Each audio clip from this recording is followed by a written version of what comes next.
Hello guys, welcome back to Algods. In this video, we are going to discuss another question, which is count number of triangles. In this question, we are given an array of sides and we have to calculate how many triangles can we make by taking sides from this array.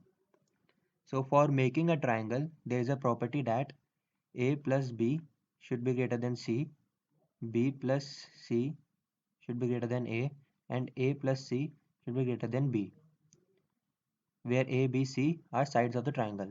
So we have to keep this in mind while making the triangles. So for our simplicity, first we sort the array. So let's assume that our array becomes A, B, x1, x2, x3, x4, x5, C, and so on.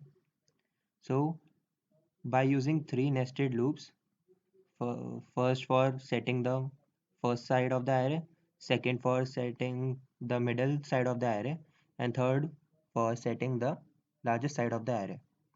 We can calculate all the triangles that we can make by checking this condition only.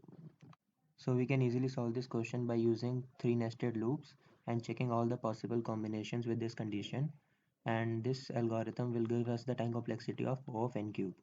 So let's try to improve this. For finding an improvement in this algorithm, let's see what is happening here.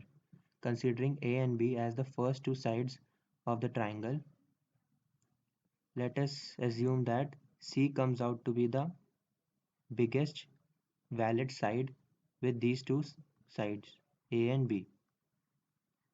This means that A plus B is greater than C.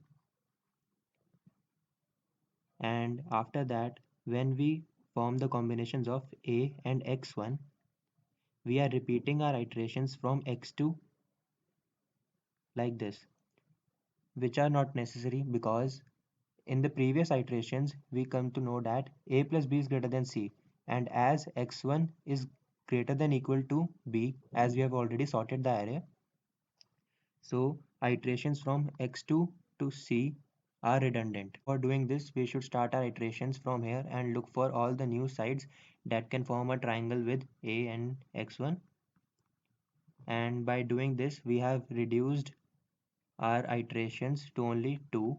One is for the jth pointer, which is for the second side, and one is for the third side. And the time complexity comes out to be O of n square. Let us understand with an example that how we have reduced the time complexity to of O of n square. So for solving this example, let's set our I pointer to 3 and j pointer to 7. And k pointer for finding all the combinations. Initially we set k to 8. So 3 plus 7 is greater than 8, so we update our k pointer. 3 plus 7 is again greater than 8, so we again update our k pointer. 3 plus 7 is not greater than 10. So for 3 and 7 as our first two sides, we get two possible combinations. So we update our j pointer to 8. For adding 3 and 8 is greater than 10, so we update our k pointer. 3 plus 8 is not greater than 11, so for this 3 and this 8 we get two possible values for the third side, so we add 2 to the final answer.